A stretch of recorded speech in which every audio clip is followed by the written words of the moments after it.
Hey everyone, my name is Spencer Schwegler, and this session that you're in is covering the Focus 4, which covers four of the most hazardous parts of construction. Um, I'm a painter by trade and have been in the industry for over 42 years, and I've climbed a lot of ladders and scaffolds and worked on a lot of sites. So we're going to talk about some really key stuff that if you decide to go into construction, you're going to really benefit from. The first um, part that we're going to do, there's really four parts, uh, part A through D. And this first one is covering the subject of falls. So our objectives for this session are that by the end of the session, you're going to be able to identify leading causes of fatalities in construction, recognize hazardous conditions that may lead to falls, list methods that will prevent falls, and also be able to recognize employer responsibilities to protect workers from falls. Uh, I remember teaching some apprentices one day years ago. I was in a swing stage with a young man. He said he was thinking about quitting, and I asked him why, and he said because construction site seemed to him to be noisy, confusing, and he just didn't feel comfortable. I could really identify with that because uh, construction sites can be that way when you first get started.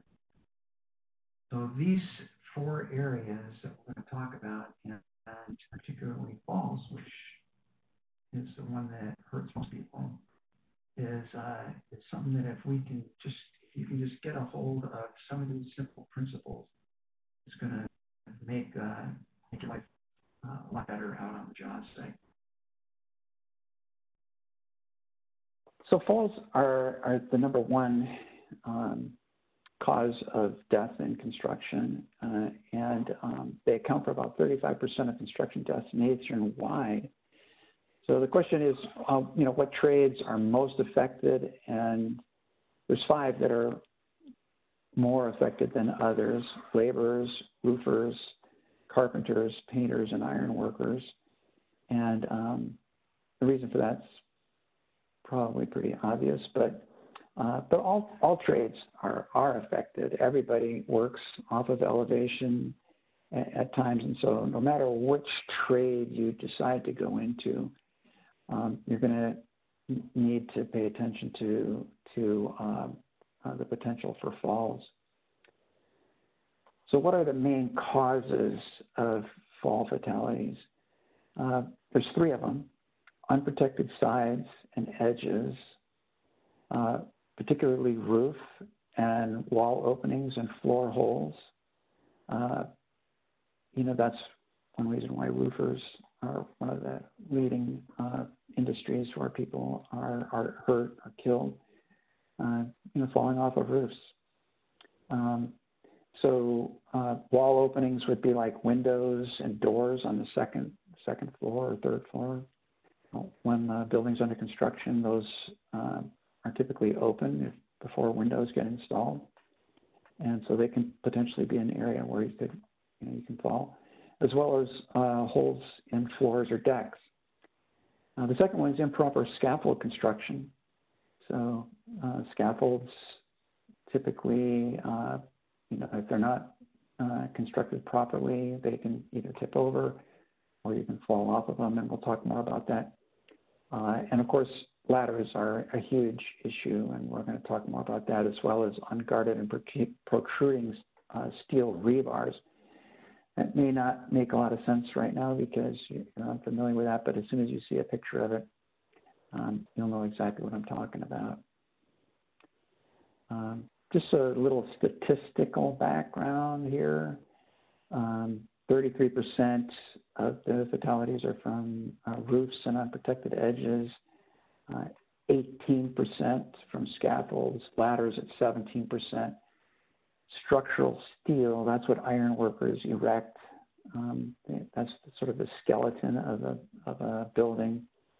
And then there's 25% that just fall from other things. So you can see that 75% of falls are from roofs, scaffolds, ladders, and structural steel. So that's why we want to focus on those areas. So some common unprotected edges in construction, and you can see right here, here's some roofers that are putting debris down a chute as they clean up the roof, and you can see from the picture that they're having a good time, but they are exposed to an unprotected edge, and we're going to see other pictures, but some of the other types of unprotected edges are balconies before railings are put in. Certainly, we've already talked about holes. One of the ways that, as buildings are constructed, stairwells are oftentimes put in after the different floors are put in, so there's a potential to fall through from one level to the next through a stairwell. Elevator shafts, before the elevators get put in, you can, if you fall into an elevator shaft, you can fall a very long way, and it can be very, very, dangerous to fall through an elevator shaft. So that's something that people are very concerned about, making sure those are protected. Just falling off of decking, anytime you're erecting a building, there's especially commercial type things, not just residential things, but multi-story buildings. You've got decking as you go up, and the leading edge is always unprotected, or can be as it's being erected. So that can be a real issue. And then there may be others that you can think of as well. Got a picture here coming up next of a roofer, a guy who's cleaning up a roof. So, this picture, being as you're kind of unfamiliar with roofing and with fall protection in general, you may say, well, hey, that looks pretty good. In fact, once when I was doing some pressure washing on a 2-story building, I didn't have any fall protection, so I was 20, 25 feet in the air with no protection and right on the edge of the building. And I felt like I was kind of embarrassed to admit that I needed some fall protection. And I asked the boss, can you find something for me? And he kind of looked at me like I was kind of weak and everything, but he said, hey, I'll get you something. And he got me a rope just like this guy, and he said it's 600-pound test, so it's you're not 600 pounds.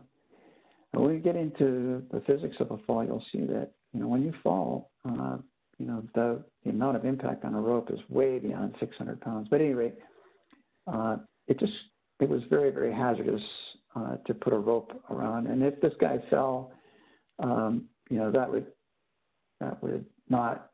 rope would not save him. In fact, the rope would probably injure him. So I just put that up there to show you that, sometimes you're just doing the best you can, but you really need to have more understanding of how fall protection should work when you're working off of a roof. So this next picture is a guy who's actually done a really good job of setting up fall protection. The first thing you notice is he's wearing the first thing, let's take a look right up here. You can see the anchorage point. This is a strap and a chain that has been nailed. The strap's been nailed down to the roof, and there's a chain. This is a horizontal lifeline here. So this runs the width of the roof, and you'll notice right here that there is a double action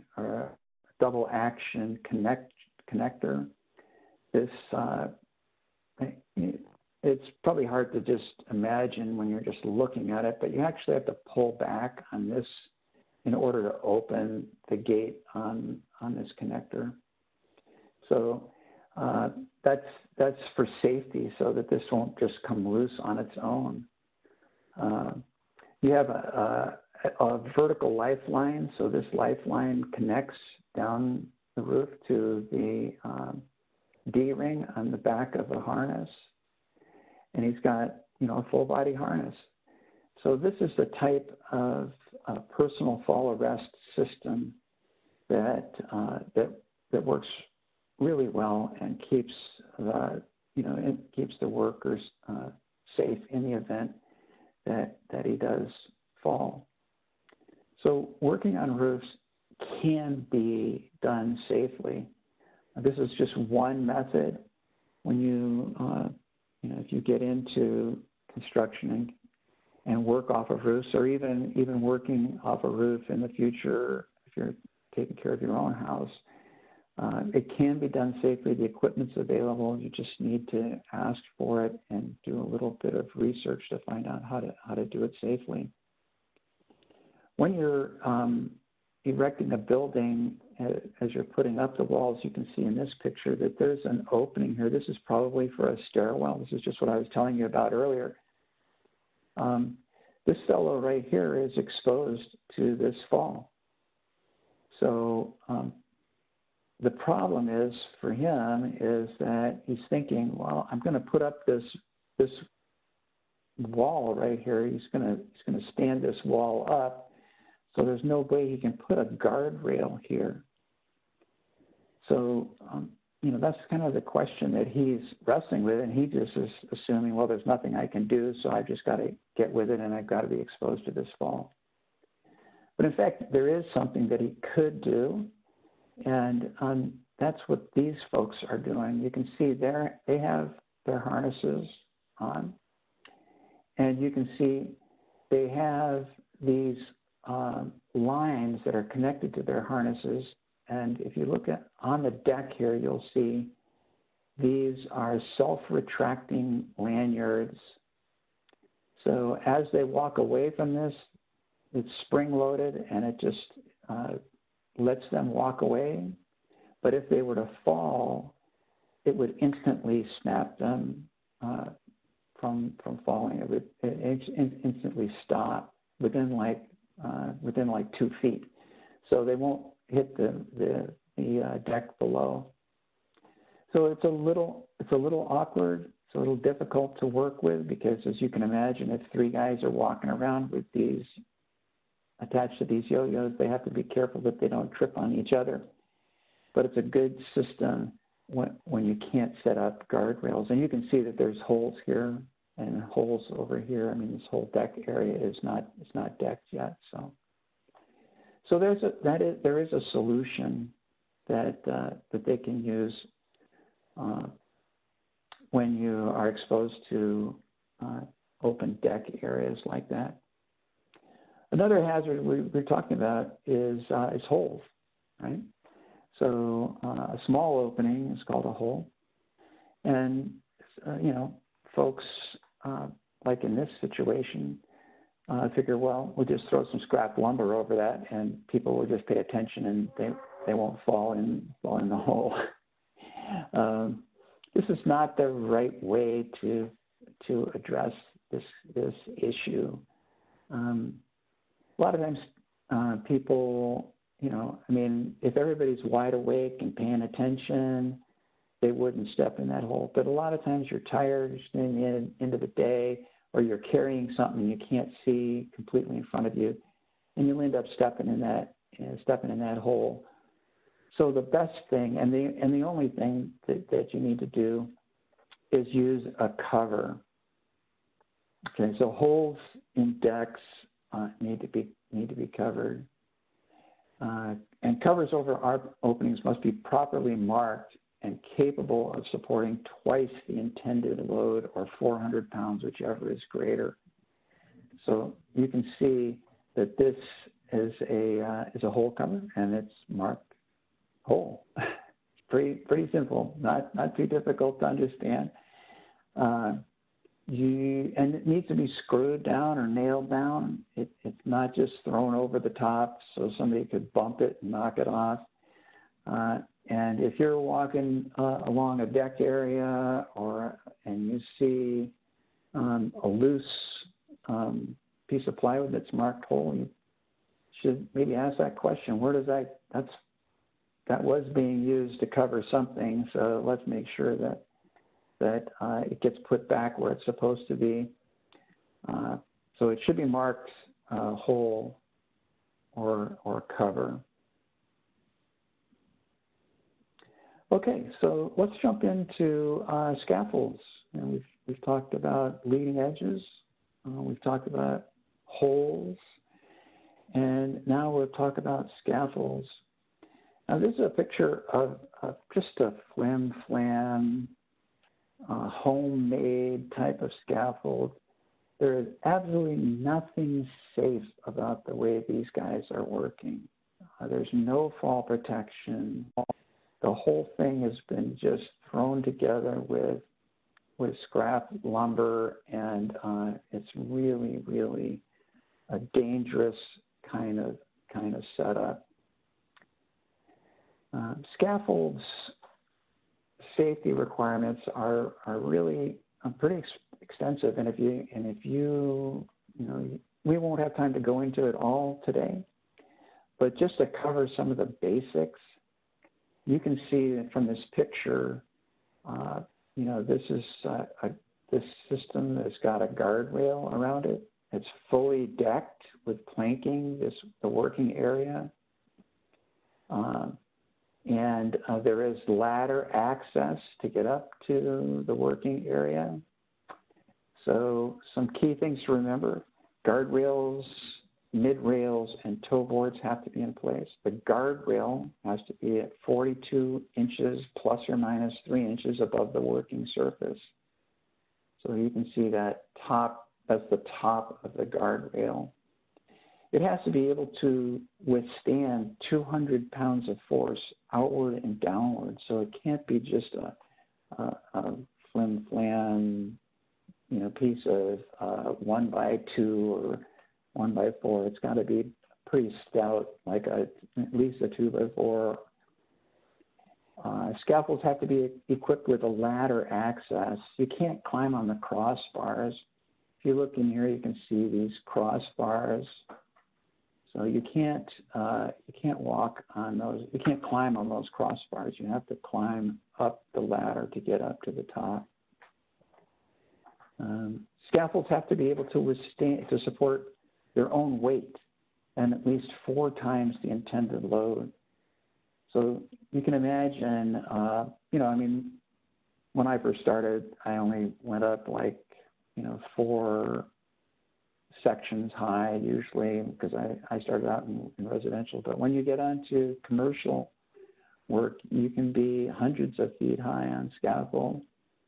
So with that much scaffold, it's very important to be able that the scaffold itself will support its own weight and 4 times the intended load. The intended load is how much stuff is going to be put up on this deck. If you're putting bricks or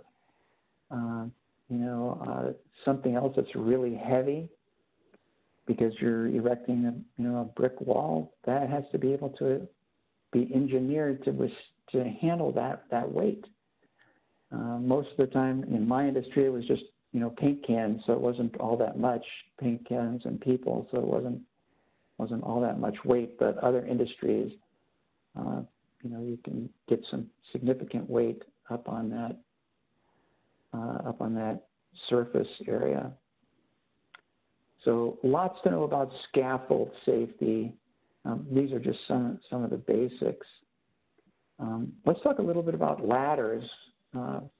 Ladders are, one of the other areas that are misused a lot, and but can be a real source of hazard.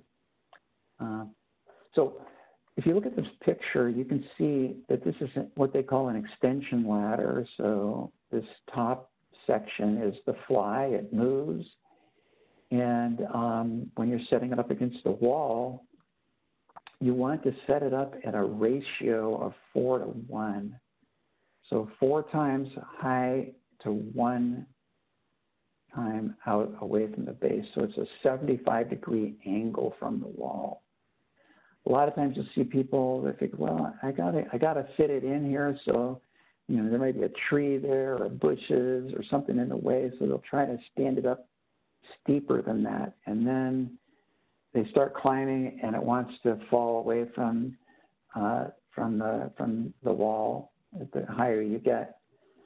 And the other problem is that because the ladder is too long, they'll kick out the base of the ladder and make the bottom ratio much wider than it needs to be. And the problem with that is the minute you start climbing up, the foot wants to kick out.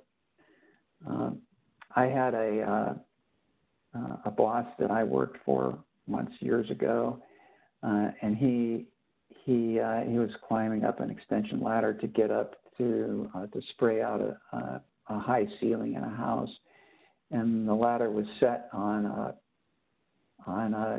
very smooth concrete floor, so it was slippery. And when he got up near the top of the ladder, the foot slipped out underneath him, and he came probably at least 10, 15 feet down and just bounced off the concrete, and it just messed him up pretty bad. So you want to make sure that the foot of the ladder is secure and the angle of the ladder is proper. You also want to inspect ladders before using them to see if they're defective. Things to look for is a rung missing? Is the rail bent? I was given one, both rails were curved slightly, totally defective. The boss said I had to use it. I said, I don't really feel comfortable doing this. So he eventually got me a new ladder. So if it's defective, just don't use it. You want to position the portable ladder so the side rails extend 3 feet above the landing. That's this area right up here. And you can tell ladder rungs are 1 foot apart. They're separated by 12 inches apart. So in order for the top of the ladder to be 3 feet beyond where it's leaning up against, you just count those rungs. If you have 3 rungs, you're good. And the reason for this is, of course, when you're stepping off the ladder onto the upper surface, you want to have something to hold on to. If you put that ladder, if it just reaches the edge, now you're having to crawl up onto the surface over the top of the ladder, and it's a really easy way to fall. And especially then when you try to get off of that surface, you have to fish your foot around and try to find the rung. It's not good. So this is an OSHA requirement that it has to be 3 feet above the landing. So when you're driving around, looking around at other ladders, as you see, and you see other people working in construction, you can ask yourself, just check it out. You'll see a lot of people don't know that. It's a great safety thing. Another thing, keep your belt buckle between the side rails. So when you're standing on the ladder, and if you're working off of the ladder, don't lean so far out that your belt buckle gets outside the rail, okay? So these are the rails, the long sides of the ladder. And when you lean out, you don't want to lean so far that your belt buckle gets outside, because then your center of gravity is outside the edge of the ladder, and it's very easy to start sliding. This was a mistake I made, about 30 years ago when I was working on the north side of a building in the afternoon, and was rushed and in a hurry and trying to get more work done than I needed to do. And I reached out too far, and I was up about 25 feet, and the ladder just started to slide off the side of the building, and I just rode that ladder down. It was a very, very scary situation fortunately ended up okay because I landed in a grassy area, but it could have happened another way. So it's a great principle. Keep your belt buckle inside the side rails when reaching. Always face the ladder when you're climbing. So, sometimes, I don't know why, but sometimes people will turn around and try to walk facing away from the ladder. You never want to do that. Always climb up and down, facing the ladder, and maintain 3 points of contact. But that is, either both feet on rungs and one hand, or 2 hands and 1 foot as you're climbing and going down. So you always want to maintain 3 points of contact. Step ladders are special ladders as well. Only use steps for climbing. You don't want to use the back side braces. You can see this picture of this step ladder. These are the steps for climbing. The back side of the ladder is not to be used for climbing unless it's designed for that. There are some, like a little giant, that can be set up, but that's not considered a step ladder. You're just configuring it like a step ladder. Don't stand on the top 2 steps of the step ladder. This top part right here is called the cap, and then this is called the top step. And manufacturers say do not stand on either of these 2. This is the highest you want to go up, is this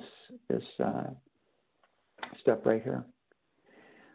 You want to make sure the spreaders are open all the way down and locked, and that your ladder is set up and stable. So just kind of move it around a little bit. Make sure all 4 feet are on the ground and it's nice and firm before climbing. Very easy, especially on grassy area, for it to be wobbly, and you don't want to climb it when it's wobbly. You don't want to close a step ladder and use it like an extension ladder. So in other words, pushing up on the spreaders and close it and then lean it up against the wall. You should never use a step ladder like that. And of course, this ladder is not equipped with a paint shelf, but up at the top there is a paint shelf on a lot of step ladders. And you don't want to stand on that or on this side. The paint shelf is definitely not rated for a person to stand on. So, and again, make sure that the ladder is stable. There's lots more that you need to know about ladders, which once you get into the trades, you'll get a lot more training. But these are just some safety things to get you started. Here's some pictures to look at to see what people are doing that are wrong. So based on what I just said, if you look at this picture, what's this guy doing? Yeah, you got it right. He's standing. It's a step ladder, and he's standing on that step I told you you're not supposed to stand on. So he definitely has that wrong. And what's this guy doing? Can you tell? This is an extension ladder. Yeah, you guessed it. This is not up 3 feet above the landing. The landing is right here, and he's only up 2 feet above the landing surface. So easy thing to correct. He could have just extended that extension ladder out a little bit further, and he would have been compliant and certainly a lot safer.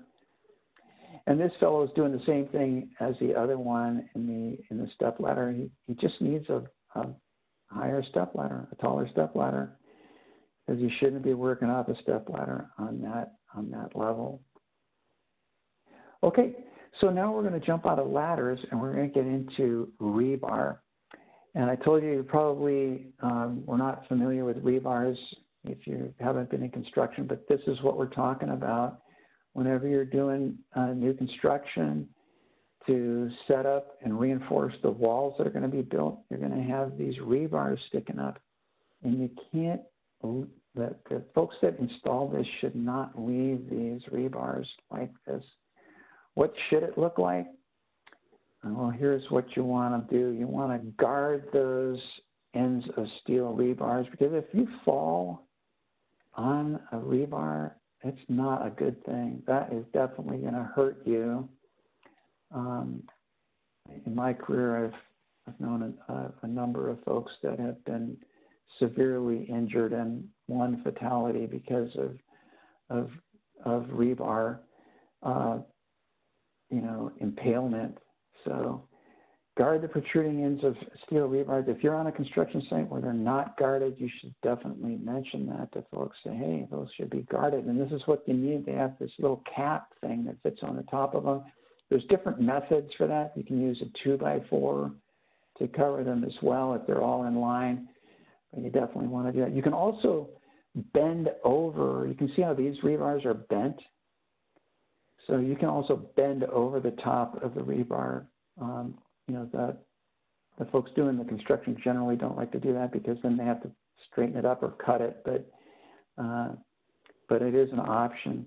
When working above exposed rebar, fall protection, fall prevention is also your best defense against impalement. And you can see these iron workers, these guys are rebar specialists. That's what they do. They're iron workers. And they are tied off to this rebar fabric that they're building here. And these are all capped below them, but they've got fall protection. They've got, that's keeping them from falling. So certainly your best bet is to not fall to start with, but you definitely have to have it covered anyways. Okay, so here's just some quick physics about falls. The average person reaction time is a half a second. So you guys are young. You're probably right in that range of a half a second. My son, who's a gamer, says that reaction times are really good for people 18 to 22. Because by the time you get to be 20 to 25, your reaction time starts to fall off. So, but still, a half a second, you have already fallen between 2 and 7 feet. Okay, so that you don't have time to do much in terms of reacting. You can see that. As gravity pulls you down, your speed quickly increases. A person who weighs 200 pounds and falls 6 feet hits the ground with almost 10,000 pounds of force. Remember I was telling you about that boss I had that gave me a 600-pound test rope. And I was up almost 20 feet. If I had fallen with that would not have withstood the 10,000 pounds of force. So you can see here at 1 second, you've fallen 16 feet, and at 2 seconds, you've already fallen 64 feet. If you think about catching yourself, after falling 6 feet, you're flying at a rate where you're now generating about 10,000 pounds of force. You're not going to be able to grab onto something and stop yourself. So I say here, catching yourself during a fall only happens in the movies. And, when you see somebody falling and they grab onto something and swing, and it all looks so easy. But in fact, the reality is it doesn't happen that way. So let's review exposed edges.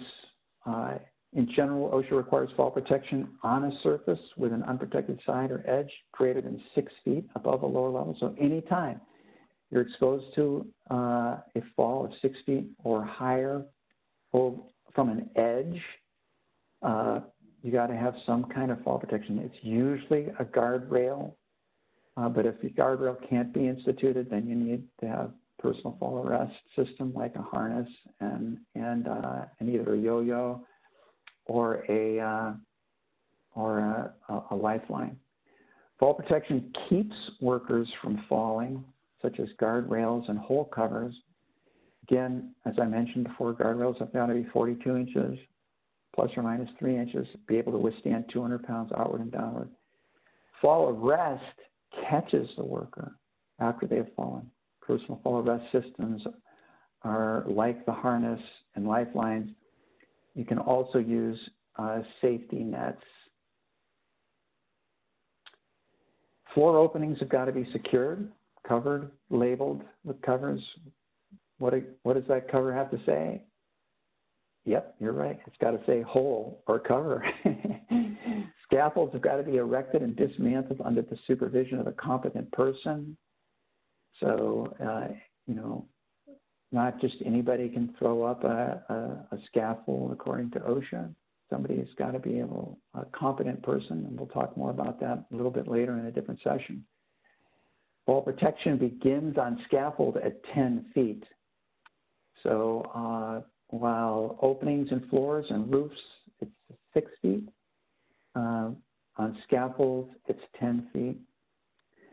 Remember that ladders need to be set up at a 4-to-1 ratio and extend 3 feet beyond the surface that you're climbing up to. And remember that you want to have 3 points of contact as you're climbing up, either 2 hands in 1 foot or 2 feet in 1 hand.